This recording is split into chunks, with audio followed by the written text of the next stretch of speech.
Ladies and gentlemen, my name is Morgan, and here on behalf of World of Piranha Bytes with my good friend, you want to introduce yourself?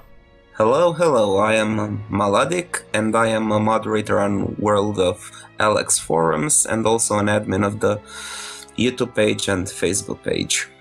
And today we are just doing a sort of impromptu discussion of the recent gameplay footage and screenshots that have popped up recently. And this is actually our second attempt to record this. We had technical difficulties last time, so this will not be quite as live and off the cuff as it was last time. But let's give it a go. You want to check out the first video then? The first video, the one from Instagram. What do you say? Yeah, let's give it a go. So this one is only just under a minute long, but it's the first one that came up. And this is from Nordic Games' official Instagram page, and we will have links to the original sources to these two videos in the description below. So let's get rolling. 3, 2, 1, and play. Okay, so we see at the beginning here this guy is using a ranged weapon, but he never actually fires it. He just goes straight into melee combat on what seemed to be a few unsuspecting NPCs. So this was the first glimpse at combat that anyone received for this game, and so far there's been a lot of controversy over the quality and speed of the combat animations here.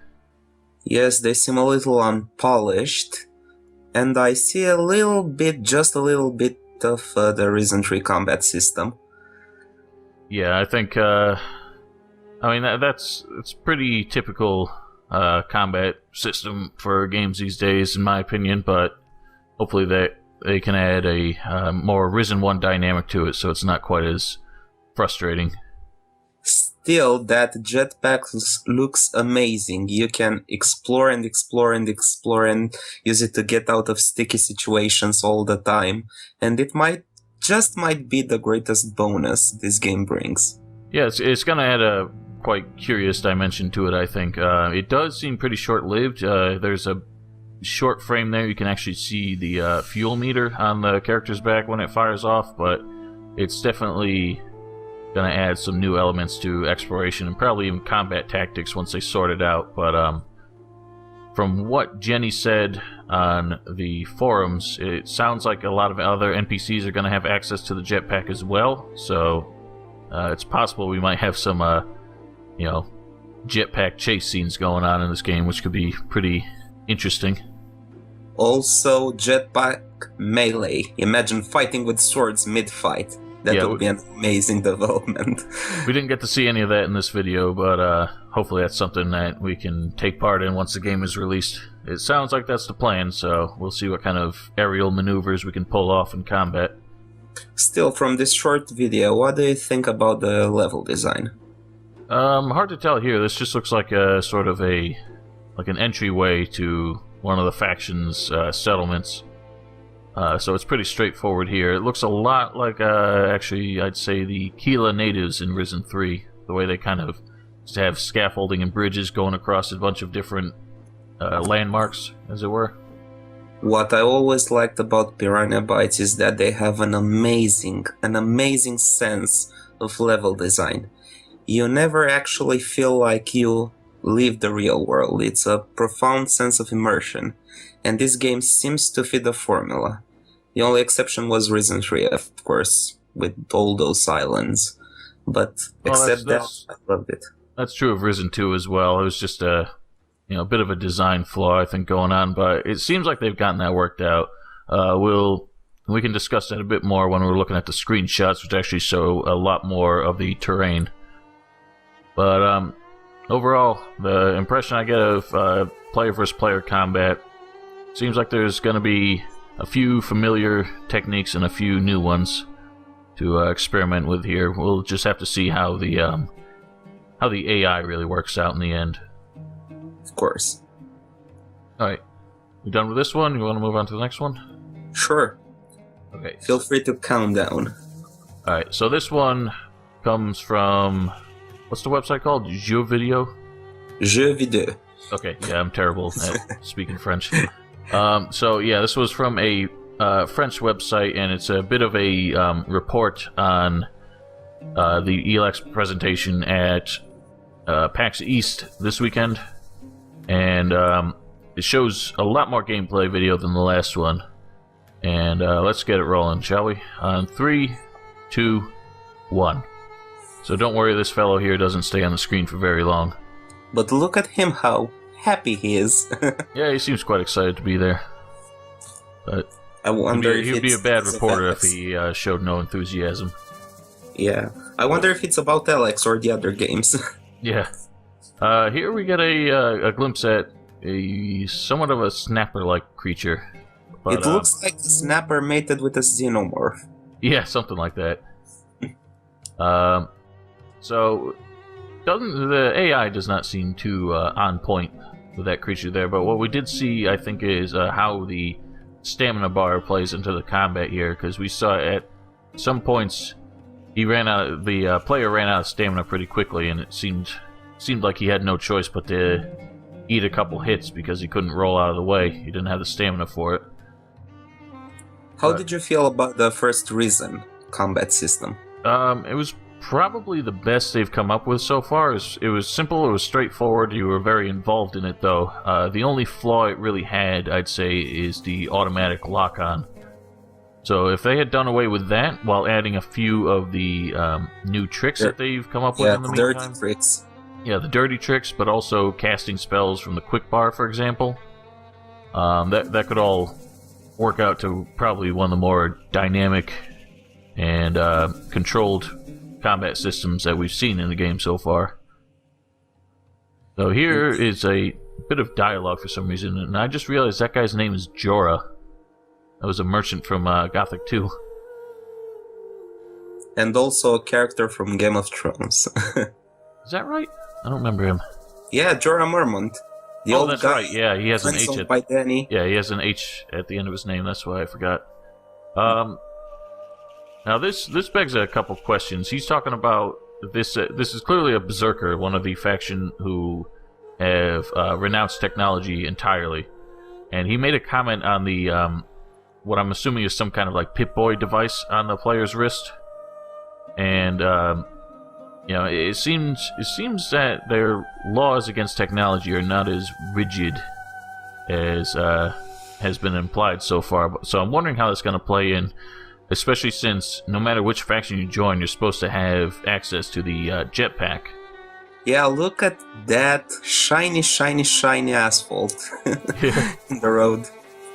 Still, it's a pre-alpha build, and I'm willing to skip all these details. Yeah, I'm gonna give them a pass, especially at that horrible, horrible looking hair. That's a mesh, that's not an alpha texture or a shader or anything. That's just a freaking mesh.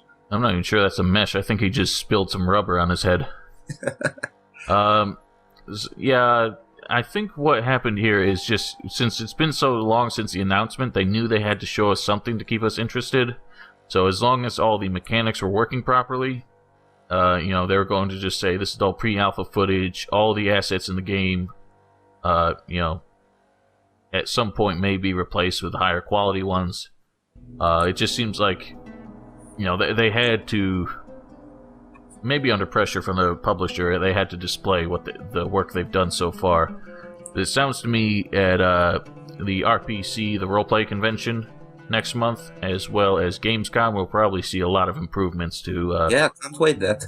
One big concern I have about this game, the last time in a Piranha Bytes game when I saw a really, really good, well-designed forest was, I think, Gothic 2.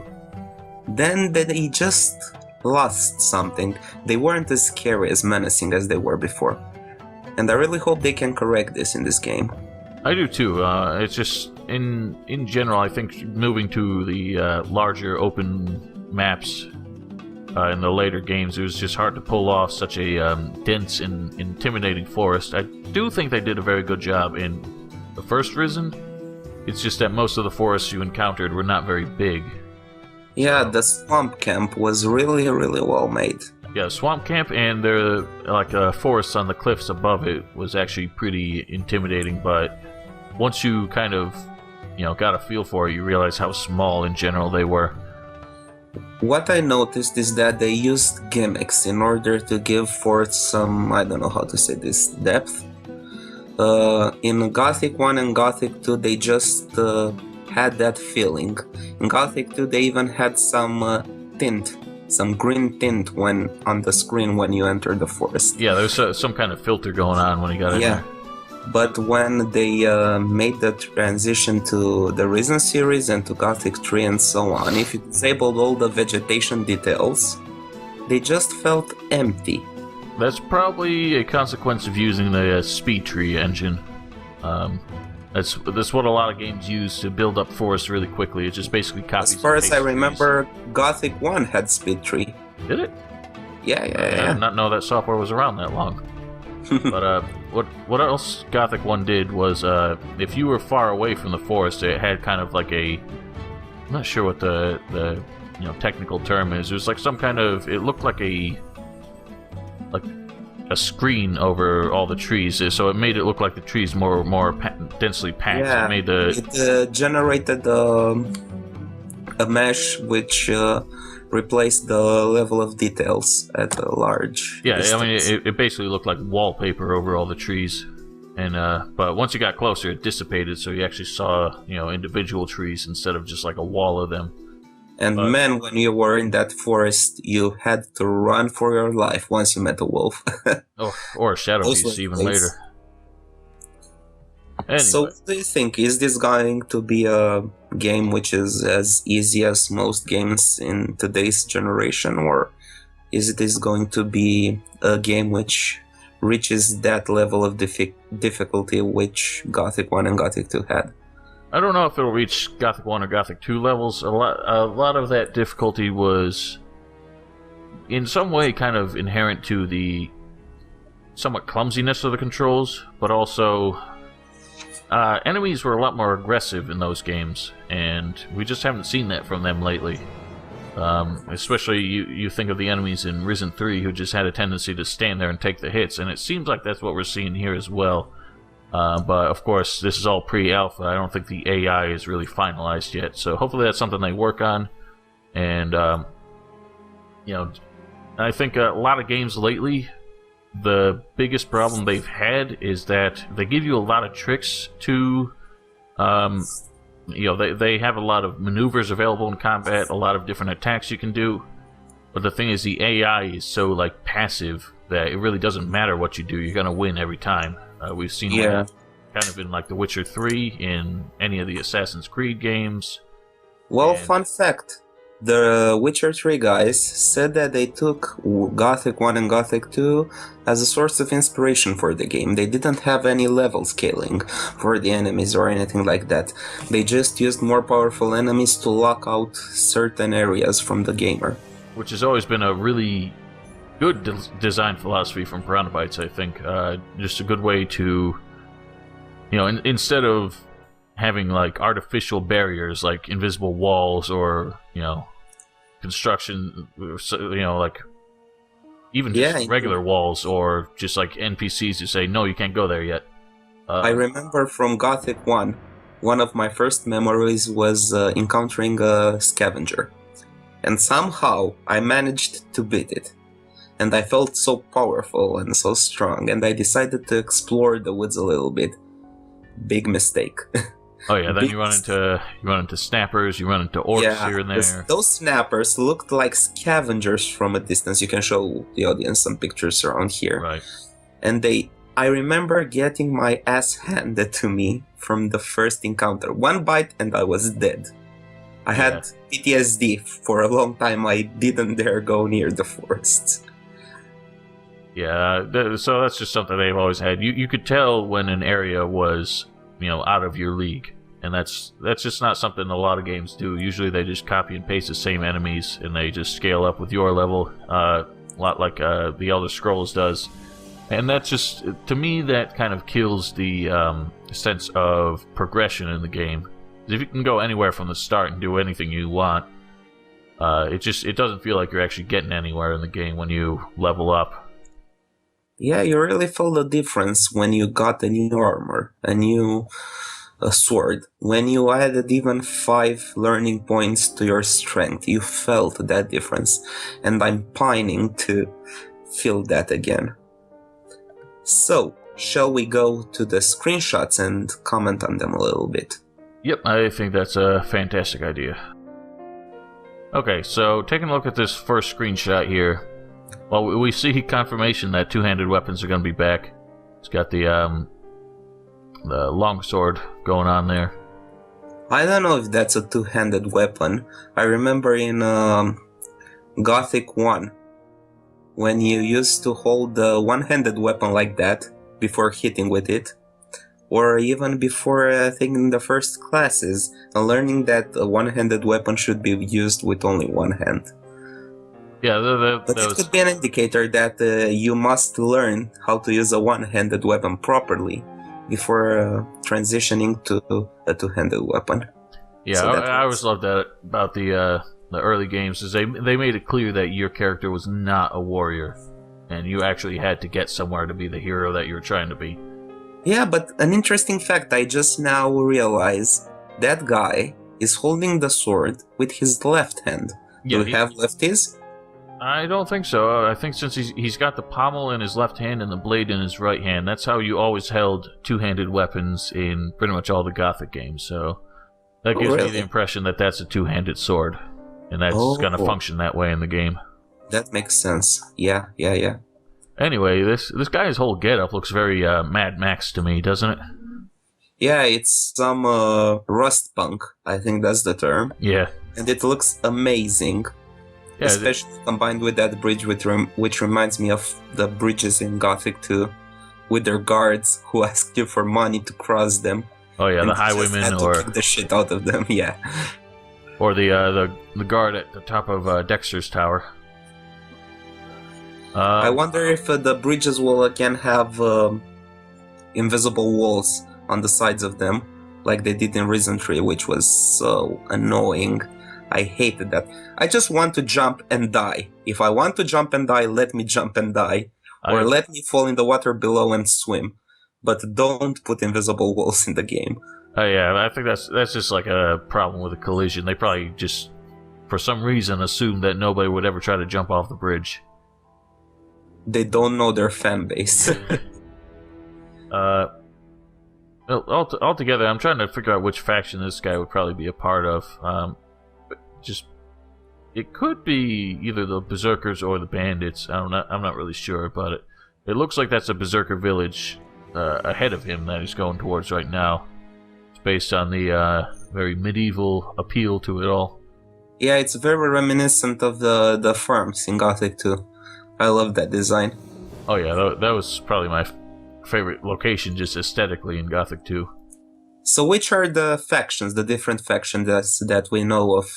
We know of the Berserkers, who are supposed to be the faction that has renounced technology completely, and especially any technology produced by ELEX. However, they do choose to use it, to refine it and use it as a sort of, I guess, a spellcasting medium. They use it as mana, basically.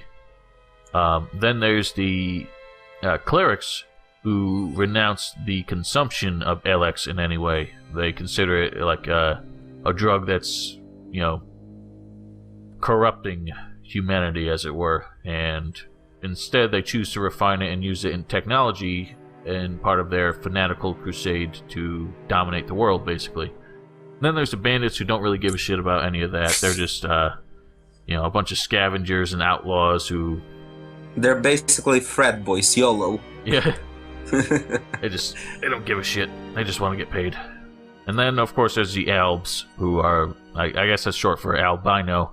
They're sort of the Combine, as it were. They have the largest amount of influence in the world, and they have the most advanced technology, and that's who your player character was originally a part of them, until he failed his mission and is now basically gone rogue.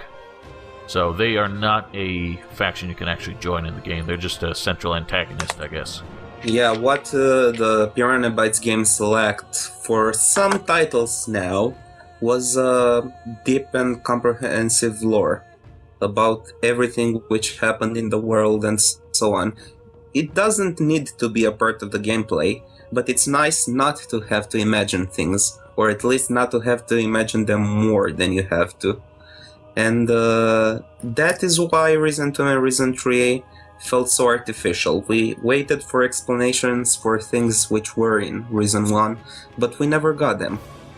And I really hope they can correct this time. There was very little backstory that ended up making it into the second and third Risen games, but given that this is a clean slate and Piranha Bytes has insisted this is a game that they wanted to make for years now, I think they've had a lot of time to come up with a history for it, so I think we're going to see whether or not you really, can suspend your disbelief for the fact that, medieval factions and futuristic technology can, coexist in the same world. At least they have an idea of what they're doing now. Exactly, I want an explanation. How can you have such powerful technology as jetpacks and as laser guns and so on and so forth and still use weapons? I want that explanation. And I think we'll get it.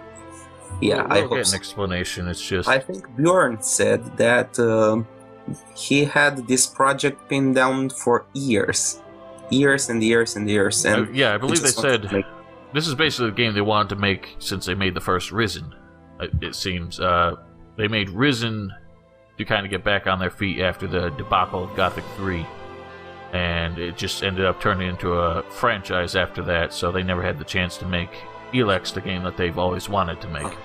I really hope for some nice Easter eggs though, like focus stones or something like that. Yeah, or they did good with the references in the Risen games. It's just references are not a substitute for that classic Piranha Bytes design philosophy. So exactly. Anyway, we seem to be rambling here. Shall we proceed and analyze more screenshots? The second screenshot. This one just screams Mass Effect to me, basically. This structure here seems so,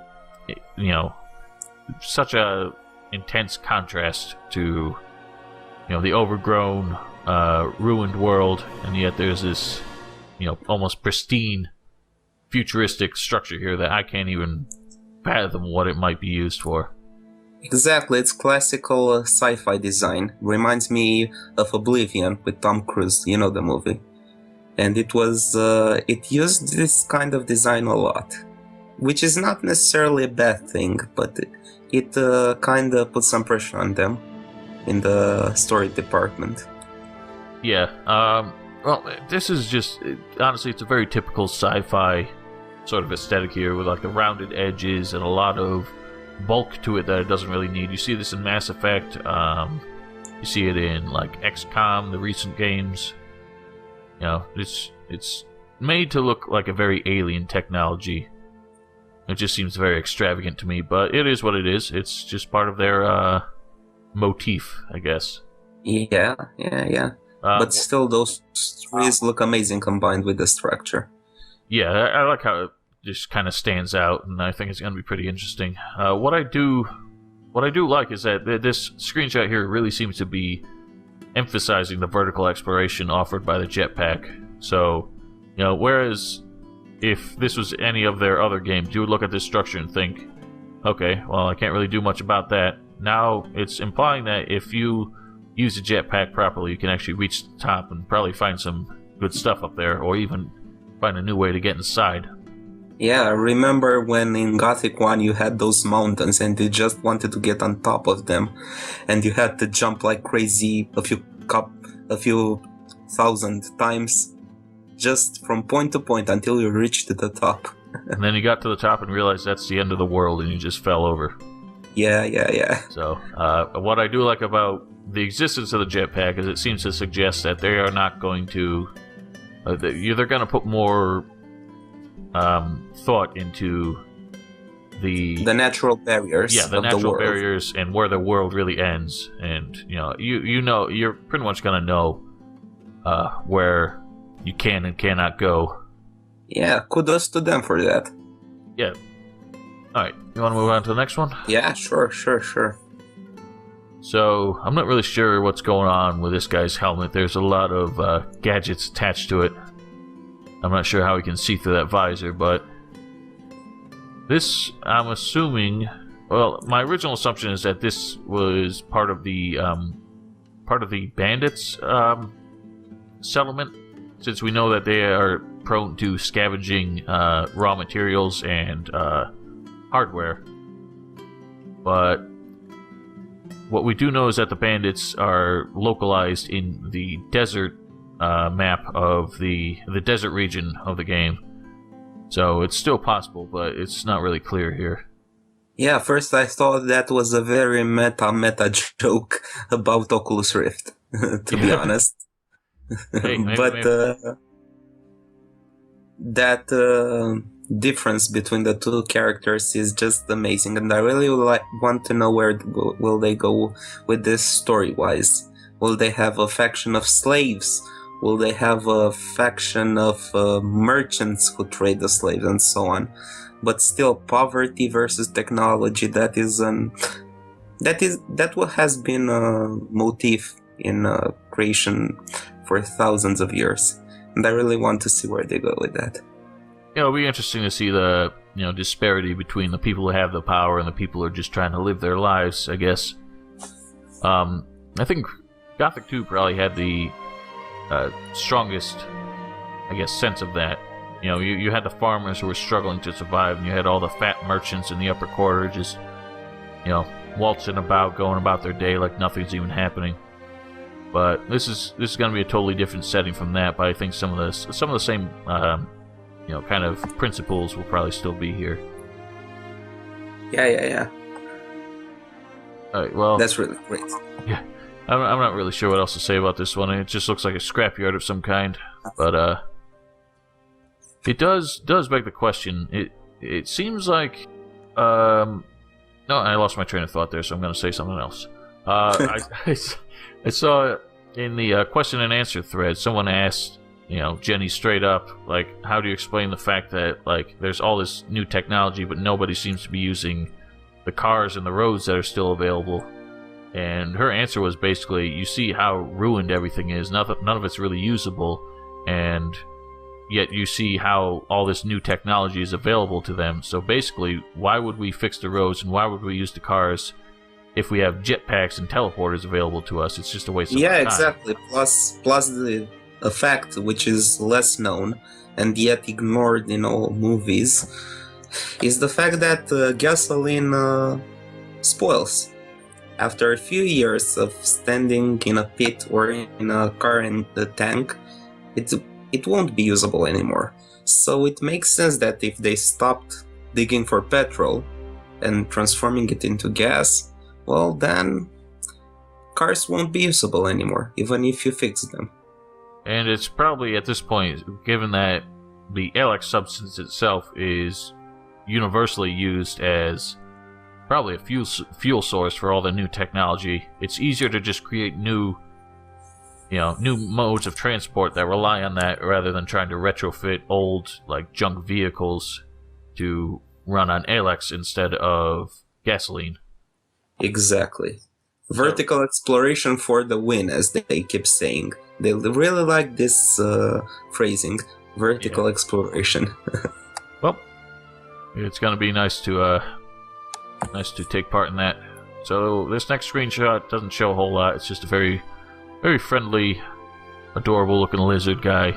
Just kind of chilling in the center of the frame here. It actually looks quite friendly and cute. Oh yeah, I would put that on a leash and walk it around town. Yeah, it would be a shame if you won't be able to friendly interact with these guys. Yeah. Alright, we do see in the background, it looks like some kind of oil rigging or some kind of like mining or drilling machinery in the background there. And yeah, that's a classic oil rig. Yeah, and all I can assume that's used for in this setting is probably to mine ELEX from the ground, since we do know it is, of course, a very sought-after resource, and ever since it came off the meteorite that destroyed the world, it's been, sort of ingrained in the terrain. So probably, a lot of the technology used in like fracking and oil industries, probably just as applicable to mine this precious resource as well. And also the piranhas have a lot of expertise with this kind of setting, since they are from the Ruhr area in Germany, which is an industrial area. And I think they might just get that feeling right. Yeah, they probably get a lot of influence just by looking out the window. Yeah, exactly. Okay, this next screenshot here, I think, is one of the probably the ones that has had the most contention, because you get a really good look at the sword here, which you do see in other screenshots, and the biggest question people have is, how is that at all useful? Just look at the bulk of it, and it looks like it's just made out of plastic, but I guess it's still pre-alpha. The shaders are not ready yet. Yeah, they're obviously going to refine the appearance of it, and hey, don't forget, this is probably an ELEX powered sword, so no matter what they make it out of, it's gonna be pretty powerful. I just look at this guy and I really hope for his sake that the ELEX substance can be used as sunscreen. Look at those pasty white hands. Yeah. I think, you know what? Don't forget, he was an albino. Oh, yes. So there you go. What I find the most interesting is that it looks like he has a GoPro camera on his head. Yeah, exactly. So I wonder what that's used for. Actually, maybe that's like a flashlight or something. For nighttime exploration. And if it's a GoPro, then I really hope it can take videos and upload them to YouTube automatically. Alright, what else we got here? It looks like a walled-off compound with a gate in the middle. I thought that was a bridge before, but I realized that didn't really make sense. But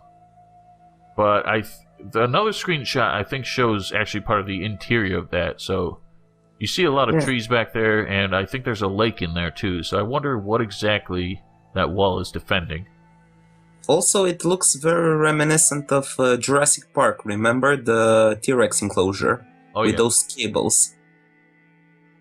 Maybe it's to keep something in and not something out. Yes, exactly. That would be awesome. Alright, this next shot looks like something either out of The Witcher, out of Fallout, or out of Stalker. Very and those guys looking don't tree care line. less about it. Oh no, I see this every day. Big pulsating mounds of some kind of fungus, I imagine. No big deal. Although I would not suggest poking that with a very sharp stick. Yeah, but I keep wondering if those tentacles we see can grab and eat you, like in Half-Life, when there was a creature with tentacles which grabbed you and pulled you upwards and ate you. That's right, the barnacles, they were called. Knuckles. Those were the bane of my existence playing that game, especially with the when they tried to toss those in the platforming sections. But what I really hope is that you can just get a grenade launcher and blow that in thousand little pieces. Yeah, I would not walk anywhere near that without a flamethrower at the very least. That would be a sight to remember. Alright, and this last one is the classic, I guess, mech that we've been seeing in a lot of their artwork lately. And here we see it in its pre-alpha rendered glory. So it's got quite the arsenal going on there. It looks like a couple of heavy machine guns, miniguns on the sides, probably missile launchers on its back, who knows. This thing is definitely a force to be reckoned with. And if you're playing as Berserker, then wish you all the luck in the world trying to kill this thing with your sword. Yeah, it really looks like something which is meant to keep you out of areas which you are not supposed to explore yet. Which I do believe is exactly what they intended it for. In some of the early interviews and Q&A threads, Jenny has stated that these are pretty much going to be used to, in exactly what we said before, just keep low-level players out of high-level areas. But if you have your wits about you, I'm sure you can find a way to elude this terrible thing. Yes, and I really hope you can control one. Use it as a suit. Someone, I think, asked that in the forums, and Jenny did not really give a clear answer. But it maybe they think about it they think about using it as a drone, control it remotely. That would be something else. All right. There are 2 more. I believe they're on the next page. Yep. So, let me know when you're ready. I am ready. Okay, so start. We got this first one here. Guy's in an interesting outfit. He looks like a migrant worker from the 40s or something. You know, he's got like the... He's a communist, goddammit. He's just... Scourge of the earth. Oh, yeah. Just a hard-working man of the world. But... Well, he's still got a jetpack, so... This landscape is amazing. Yeah, this is actually one of the... probably the best landscape views I've seen so far. You can see how low-res some of the textures get in the distance, but overall, just the draw distance and the level of detail that you can see from this far away is fairly impressive by Piranha Bytes standards. Yeah, and in the distance you have snow-covered mountains. That's amazing. Yep, and I believe that's where the Alps are supposed to be centralized, but time will tell if we get that far. You can see something like a radio tower just to the left of his head. So I'm wondering how the forests look dense, very immersive. Yep. I'm wondering how the global communications is really going to work in this game. But you can also see signs of other settlements, to the right and kind of in the middle there. So it seems like a lot of civilization is pretty spread out, but not that far from each other. Yeah, what I really liked about the earlier games was that wherever you went, you were sure to find something interesting to do. It wasn't just landscape for the sake of landscape. Right, which is it was all integrated in the story. Which is what it has been one of the greatest weaknesses of a lot of open world games as of late. Even The Witcher 3 is guilty of it. Elder Scrolls and Fallout are notorious for it. Is just spreading out so much stuff across such a wide world that there's really no cohesiveness to it, and there's just not a whole lot to find in between. Not a lot of interesting or really significant things to do. This is a screenshot I mentioned earlier, though. We can actually see the wall with the gateway at the bottom there. So yes, with the lake. Yeah, so it's walling off something, trying to keep it in there, it seems, or keep people out. I'm just wondering what exactly is significant about, that this particular lake, I guess, that makes it worth defending so heavily. Maybe in this post-apocalyptic world, even clean water is a valuable resource. Could be, actually. That's a very good thought. Yeah. Alright. Moving on to the next one. Now, I'm still finding new things about this. You can see that some of the foliage quality is not that good, but again, that's work in progress. Exactly. Here we see the foot of that same structure we saw in the Mass Effect looking screenshot earlier. We also see the massive towers with power lines going by. So what I just noticed is that there's actually a guy standing to the right of the player character's knee. I'm trying to get a good look at him. I can't really see what his deal is. You see him? Not yet. Oh yes, that tiny little guy. Yeah. So that structure is huge. Yeah, it is absolutely monstrous. I'm not sure the jetpack will even get you to the top of it, but perhaps worth trying. Yeah. Oh, no, trust me, I'm probably going to be trying for hours.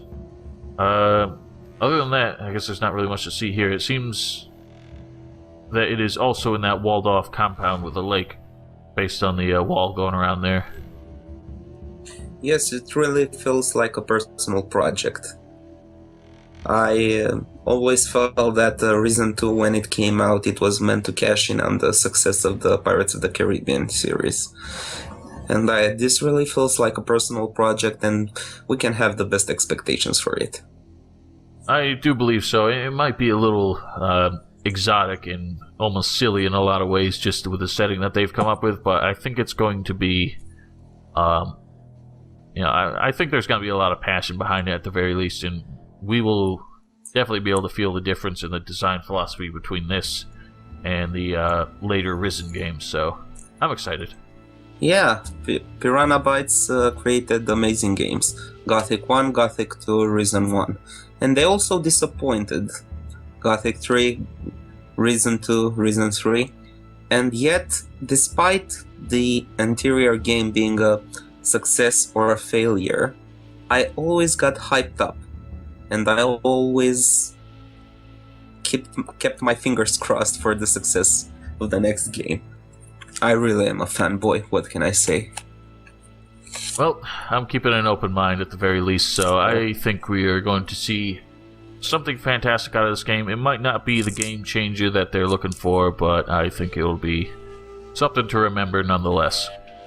Yeah, Piranha Bytes have one of the most loyal fan communities in gaming history, and if it is at least a decent game, not necessarily an extraordinary one, the fans will be happy. And given the radical change in setting, I don't think we're going to see any other game quite like this, so I think at the very least, the core fans will find a lot of replay value in this game. Exactly. I still found after 5 years, 6 years of playing Gothic 1, Gothic 2, I still found secrets. It happened to a lesser degree with Reason 1. And that is what they are all about. Putting little details, finding secrets, and a lot of replay value. Keep your fingers crossed. Oh yeah, I'm excited. And, well, we'll hope for the best. We will learn more in about a month when Piranha Bytes and Nordic Games make another demonstration at the Roleplay Convention. And we will, I suppose, be covering that as well, I think. Exactly. So thank you for joining us. What can I say? Thank you all for joining us. And do stay tuned for more Piranha Bytes news as soon as it is available. We will cover everything as soon as it comes to our new studio, I guess. Yes, come join us in the forums. We have a brand new forum just waiting for you. We have a German section, an English section, and a Russian section. And also subscribe here on YouTube, and also come join us on Facebook. Of course, all these will be linked in the description below, as well as all the sources we use in this video. So, ladies and gentlemen, thank you all for watching, and I suppose we will bid you have a wonderful day. Goodbye. And cut.